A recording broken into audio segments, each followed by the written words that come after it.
Alrighty. I literally just started the recording.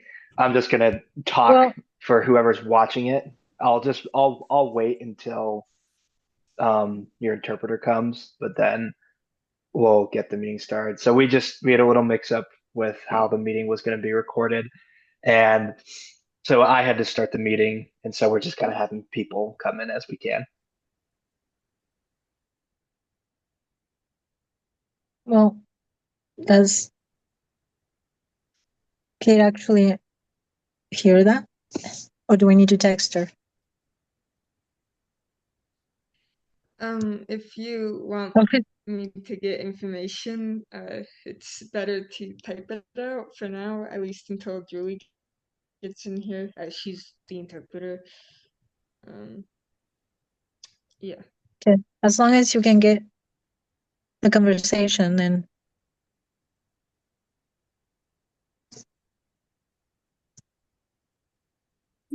I just popped out there. Look at me bruises.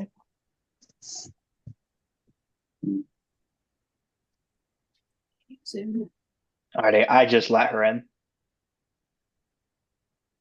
So it should be showing up any minute. Okay. Perfect. Okay. Um, Okay. I know that Thank you. everybody's probably a little like, you know, mind boggle stressed about how the preparation's going. Does everybody understand how the new prep is working now? sort of. Sort of. Yeah, I think it's Um, so simple. I'll show you guys exactly what I did. I'll share my screen. Um, I have so many things open right now. I think this is it. Okay. Can you guys see my screen? Yeah. Okay, so this left side, this is just where Yeah. I have the stuff actually open. So she's changed, I don't know why Perusal's opening up. She changed the prep assignment. So it used to be like the whole study guide of like both, but that's not what she's doing anymore. Um, Let me see if I can find the actual assignment for you guys. I'm just gonna make this full screen. So instead of doing that, the preparation was we're just taking study guide 7, study guide 8, and then we're taking 10 questions from each of the study guides and then answering them on that document. So like I have chapter 7 right here. It says choose 10 questions from chapter 7, yada, yada, yada. And so I just went into the actual study guide and I just took, frankly, almost just like random questions throughout the study guide. And I placed them in here. So you only need to do 10, and then you're just Do gonna you, answer do them we all. want to do the top? Because um, I think we are all wanting to do this together a little bit Okay. for our prep, but do we want to do the top 10 questions of each of them just so that we're all on the same page? I know that you went through all the effort of copying like random ones down, but I don't know if we're doing it together, if it would just be easier to do the first 10 So of each. like, are you saying first 10? I don't know. This is just my personal opinion. I think it would be better to do questions throughout the chapter because if you only do the top 10, then it's only going to cover material from the first like 10 pages or something, and it won't give you a more broad scope. I mean, it's up to you guys. I don't really care either way, but that's just what I think.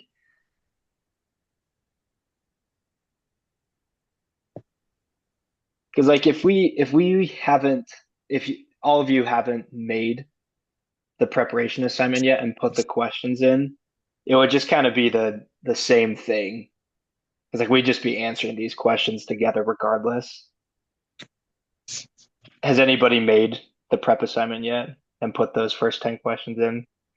Uh, I Mm. yeah, I kind of started doing that with You did like that? study guide 8, Okay. but then with 7, I kind of just started finding random ones to add my answers to.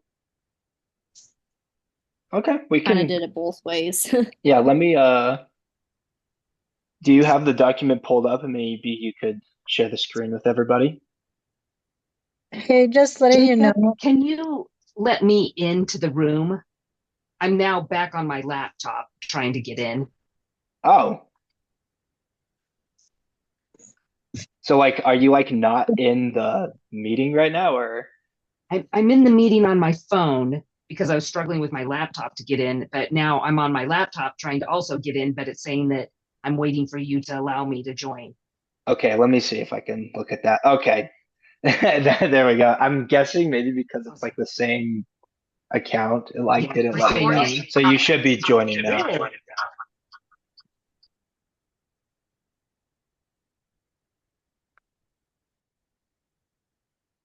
All good, Julie? Okay, awesome. Um, who was it that said they had the chapter 8 study guide with the first 10 questions? Was that you, Hannah? It was Karen It was who was Karen. saying that, but I don't know. I didn't say that. That I was just looked at it and shut my phone off.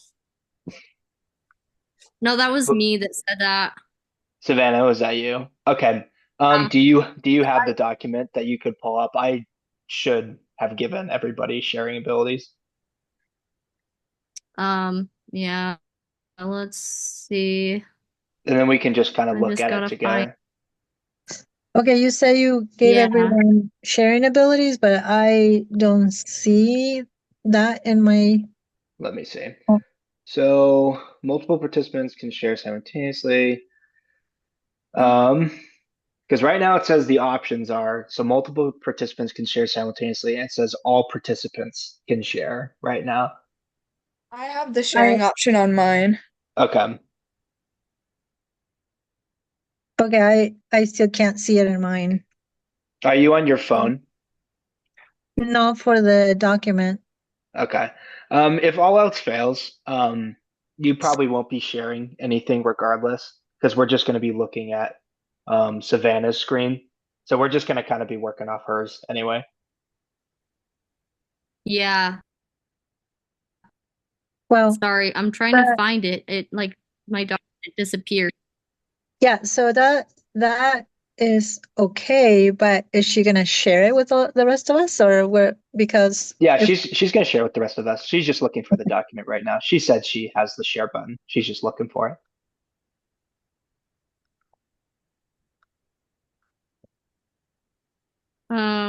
Okay. This is Alrighty, perfect. That's exactly I what we're mean looking for. like I didn't answer all 10 though. I just Yeah. started with it because I'm not in that far in chapter 8 yet. Like I barely started reading it today. No, So me too. I'm not even yeah. through chapter 7, but I don't know. It could be a good idea to just like kind of talk through each of the questions that you've done, and then we can kind of follow along if everybody's cool with that. okay, Yeah, I I don't mean, think I'm understanding my question.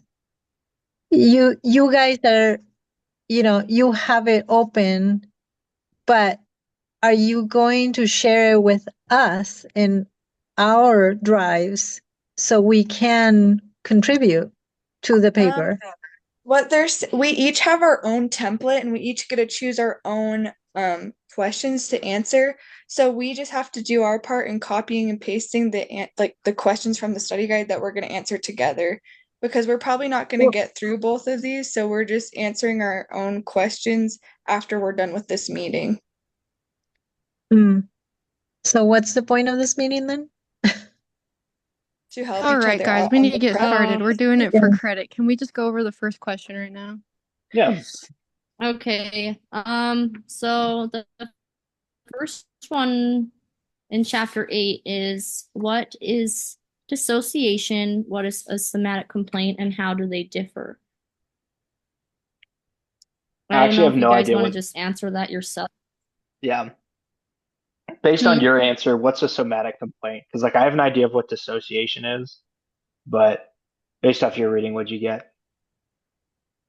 You're wondering what a somatic complaint is? Yeah. Or okay. Yeah, so pretty much it was like when people their stress manifests in like a bodily or like a physiological symptom. Like if your like arm is hurting because you're stressed or like your hands go numb or something like that. You have some sort of like physical symptom that your stress turns into. Okay, so like you have like a bodily response to stress. Have you ever heard of Yeah. the have you ever heard of the word psychosomatic? It's kind of that's exactly what like Savannah's describing. Like it was founded by like Sigmund Freud, where he found that people unidentifiable like physical symptoms like migraines or like muscle tension, it's like if there's literally physically nothing going on with you, then it stems from either anxiety or depression, or so that's a psychosomatic symptom that what you Okay. experience is it portraying on the outside. So like if you are like super anxious, it's like you don't have any like actual illness in in your system, but you do feel sick. That's like I psychosomatic. Yeah, technically like a good example would be like right when we're anxious, like some people have diarrhea or some people get nauseous, right? Because Yeah. anxiety is connected to the GI system sometimes. So that's Mhm. psychosomatic. That diarrhea is a psychosomatic symptom of anxiety because it's not caused by IBS or anything. It's caused by your anxiety. Gotcha. Okay. And I've been kind of looking at the chat and I've been like hearing what people are saying. I'm kind of in the same camp where it's like I think it would be a good idea, like while we go through this study guide. Um, I think it'd be fine if some of our questions were the same. So like right now, if people are able to have their document open, like I have mine open and I'm kind of typing out my answers while we talk about this. But I am gonna guess that our teacher does not want us all to work on the same document because that just kind of defeats the purpose of individual preparation and coming to do the group prep assignment at that point. I don't know if anybody disagrees with me on Yeah. that, but it's like at that point, it's like borderline plagiarism. Oh, I agree.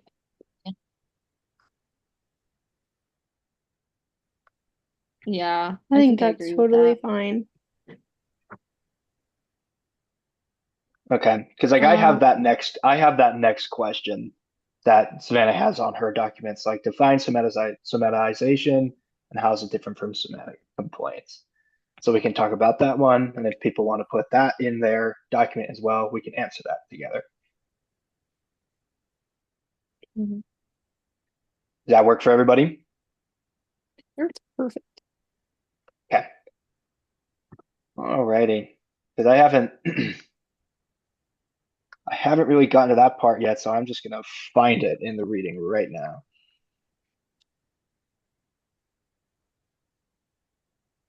Alrighty.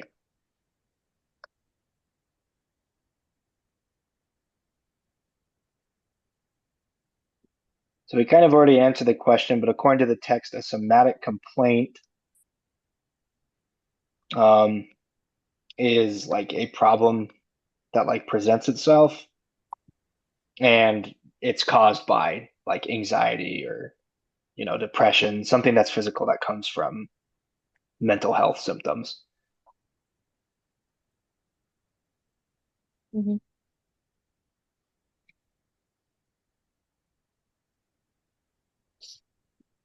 Find out what somatization is.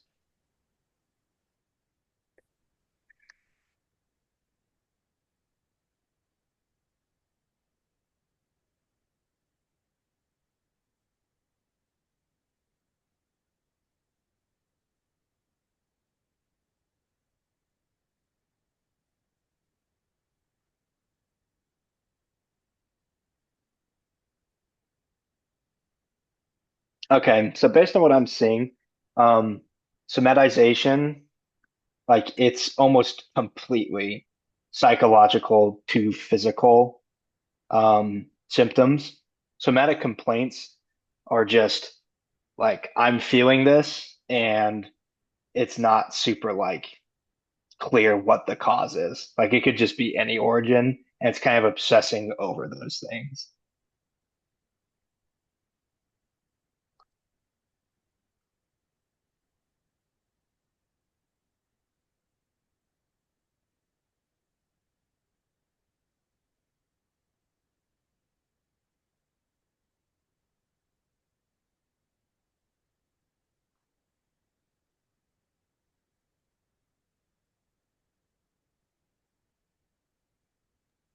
To the next question.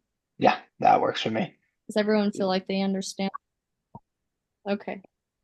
It's a confusing thing regardless, but yeah, I think like the big thing is like somatic complaints are like just anything that doesn't necessarily have to have a mental health cause and it's something you obsess over. Somatization is like I'm feeling sick because I'm anxious kind of deal. Hmm. Yeah. Alrighty. Yeah. Happened to me Okay. today, actually. Really? Uh, all of this reading, I started feeling like a cold coming on after I got stressed. So, yeah, it's real. All right, so Um, the next one's distinguish. so, Could you read out the question? Like distinguish normal from something oh, else. distinguish normal from pathological types of dissociation. What happens in extreme cases of dissociation? Okie dokie. I think I see a lot of people that dissociate, like they go catatonic. And so, like, I mean, a lot of people with, like, I had a patient, she watched like a lot of her friends die. And so she would dissociate a lot. She dissociated so much, she became catatonic, or she just stopped communicating. Like, Can you define what catatonic is again? I've heard that word and always studied it, but I don't remember what that is. catatonic, it's just like Yeah, when I don't you're, know what that means. it's, I don't know if you've ever seen, well, you probably haven't. It's when someone gets in this state of like such numbness and like depression that like they literally lose the ability. They don't lose the ability, but they're not talking. I guess they do lose the ability to even act normally as a human Hmm, being. And so when you're catatonic and you're talking to a schizophrenic that has gone into a catatonic state, they're going to be looking right through you. They're not going to be moving. They're not going to be talking. Like, so you'll hear like that. It's an they're in an unresponsive state of mind because nothing like gotcha. that's what catatonic means. So I'd say with a lot of like dissociation, someone dissociates so much from reality, they then become catatonic where they lose the like ability to even move. So Gotcha. Okay. Yeah, that's what I'm getting. Like I was reading Savannah's answers and I'm also doing some reading on it. Like normal dissociation, it's called normal because like everybody experiences it. Like if you're just sitting in class and you just like zone out, where it's like you're not really thinking about anything, like that's normal dissociation. Like everybody does that. Or somebody's rambling to you and you just kind of tune everything they're saying out. Like that's that. But then like what you're explaining, like a pathological dissociation, that's like more to the extreme, like where somebody gets in a catatonic state or it would they more, sorry, you can keep going. no, you're good. I that's all I had to say. No, it's okay. I would say it's more like neuropsychological. I think it's just kind of um like I guess what you were saying, like there's normal um dissociation and then this one where they literally dissociate from literal reality. And Yeah, yeah.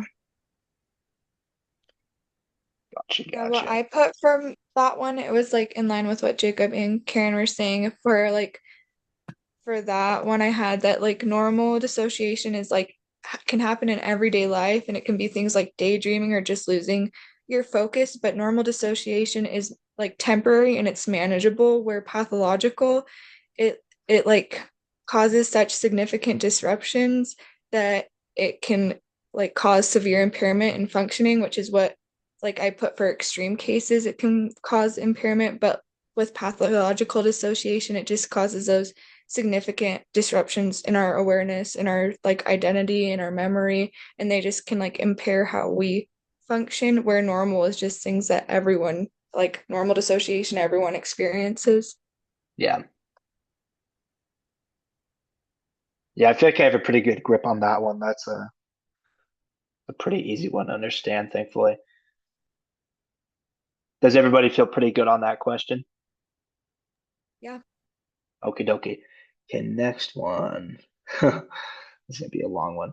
Name and define the various DSM and ICD dissociative disorders. Uh, Alrighty. Um, I can talk about the first one. So it talked about dissociative amnesia, which is like pretty much people forget about their traumatic experiences. But also not only that, but like because of the traumatic nature of those experiences, they like lose memory about like or they struggle with autobiographical information as well, like identity. Like they struggle with like their identity, um, because of how like traumatic the event was. So I don't know if anyone wants to add on to that, but that's what I And I got just from it. realized I totally skipped a question, didn't I? There's one above it that's talking about dissociative amnesia, isn't there? Um, no, Oh no. yeah, the what I was just talking about was part of that question. The dissociative amnesia Gotcha. was like the first disorder they talked about. So yeah, people practically forget experiences and they like kind of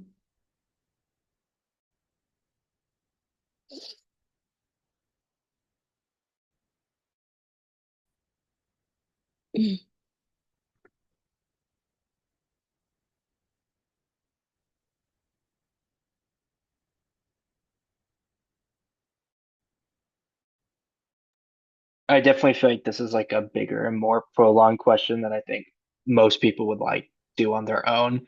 Do you have like a more simple one going down? um let's see. There's some It's of these okay if you questions don't. about so many disorders in one.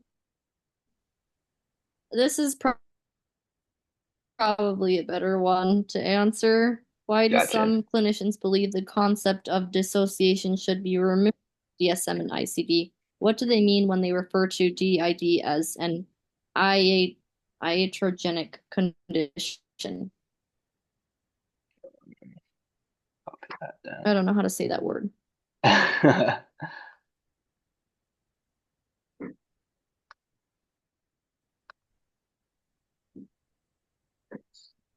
Sorry, could you repeat the question one more time? Why do some clinicians believe the concept of dissociation should be removed from the DSM and ICD? What do they mean when they refer to DID as an iatrogenic condition? I can kind of go into the last part of this question. I like to use bipolar disorder as an example where I often describe it as a medical illness as well. So dissociative identity disorder and a lot of dissociative disorders, I feel like fall into kind of that same class where, right, it works on specific parts of our brain, like the hippocampus, the prefrontal cortex, and those parts of our brains are so important. Like one of them is in charge of memory and emotions, and like people with bipolar disorder, like they're more at risk of metabolic syndrome and like experiencing certain medical conditions because of the mental kind of the toll that that disorder takes on their body. That would be the kind of iatrogenic condition.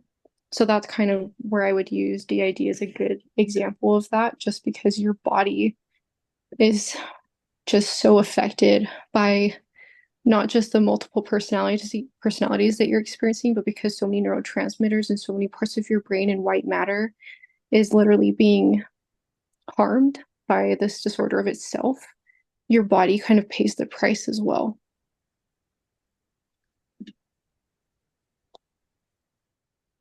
Mm, yeah.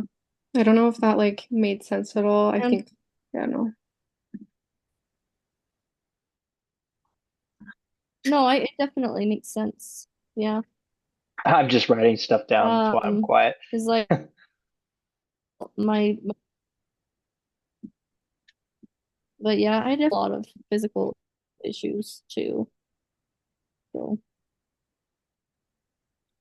another like one of the criticisms about dissociative identity disorder is that like therapists, like the textbook said that therapists like subtly encourage the thought that they have multiple personalities.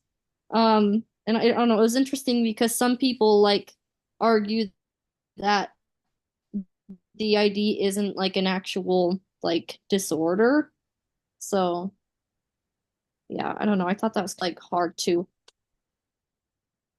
um study disorders like that because it's not always like physical things that you can observe, you know? Oh, And sorry, could you define what that confusing word, the iatrogenic? Could you define what that is again? yeah, that's gonna iatrogenic is just like a medical condition that's kind of like, I mean, I guess like I don't have the exact definition, but like the example, I guess, would have just been like you have bipolar disorder, you have DID, so many parts of your brain are affected, so therefore you do end up like experiencing physical symptoms such as like metabolic syndrome, where people with bipolar disorder are more um in at risk. So it's But almost like a placebo effect, almost. yeah, Like so telling somebody like that's not depressed, like you seem very depressed today. Like then they could maybe manifest depressive symptoms because somebody told them that.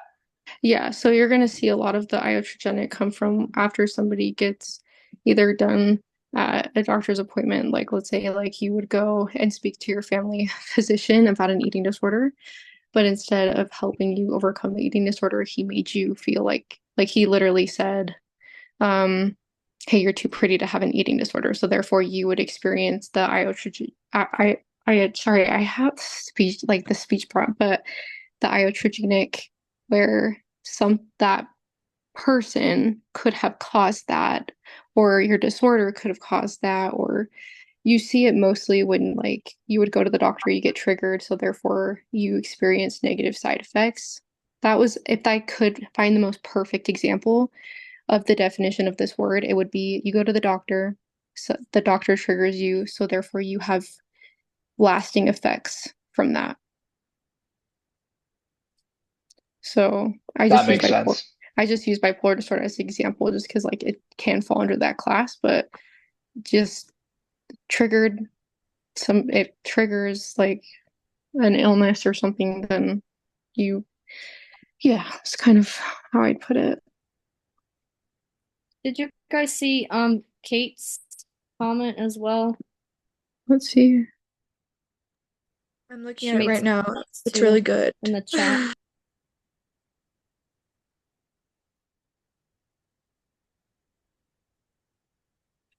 Yeah, so like I said, like a lot of these conditions affect like your white matter. Like I don't know if I talked about it, but like if you're unmedicated, right? Like for certain types of these disorders, I have one patient who was unmedicated her whole life and her white matter was so affected in her brain, she now believes her husband is Satan. And so Oh, like these things That's aren't real to her. wow. that's Yeah, actually it's really sad. crazy. She like threw rocks at him. He's like 93. He's so cute, That's so sad. but he speaks highly of her still. Anyway, That's but that's that she's not so exactly hard. wrong where like these disorders are literally deteriorating you sometimes if it's not medically managed correctly.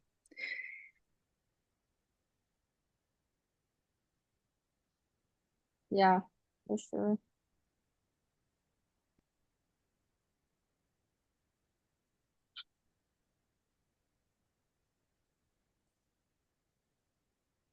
Do we want to go over any questions like from the other study guide before we finish the I meeting? was literally about to say we could look at chapter seven's So we can study kind of, guide as well. Get to a good halfway point on each, or at least a good chunk done. so we can I feel like have, we can be done in like 5 minutes or 7. Yeah, like if we want to just like do one question from the chapter 7 study guide, I think that would be plenty. Right. this one. Well, I have just this pulled up if we want to look at the study guide itself.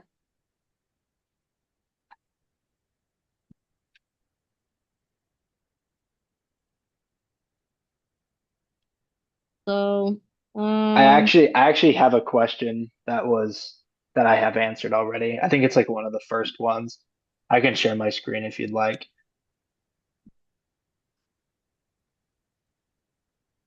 yeah. I think it's here.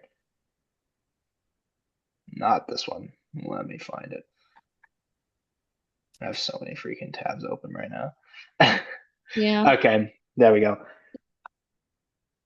Okay, so it's what is reactive attachment disorder and disinhibited social engagement disorder, and then what populations are these disorders reserved for?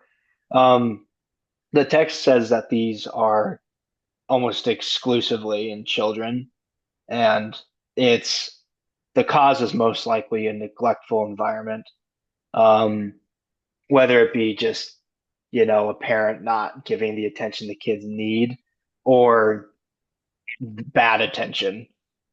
Like a kid feels like their parent is being like abusive to them or something. And so reactive attachment disorder, um, they just say that it's a disorder in children where they just have inhibited emotions, and they're withdrawn from adult caregivers who give them attention. And it's like suggested that's just because they are conditioned to not be receptive to any effort that adult caregivers give because their parents don't. And then disinhibited social engagement disorder. It says it's the same cause, but then it suggests that these children are like overly like sharing or willing to spend time with like total strangers. Um, I have my study guide here where I have it more in depth. So yeah, so disinhibited social engagement disorder. It's a diagnosis given to children. Holy moly, I have so many typos. Who have experienced severe environmental neglect and show a lack of. Wow, what am I typing?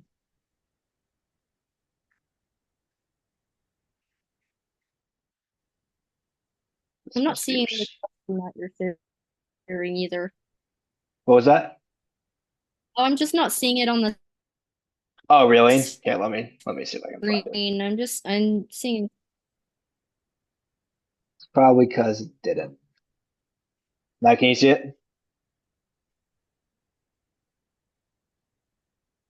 Well, I saw it, but I think you were sharing the wrong thing. Oh yeah, there we go. Yeah, it was Yeah, on a different document yeah, that earlier. makes sense. I was showing a different screen. Okay. So yeah, I'm gonna pull up the actual textbook as well, just so you guys can see like the actual definition.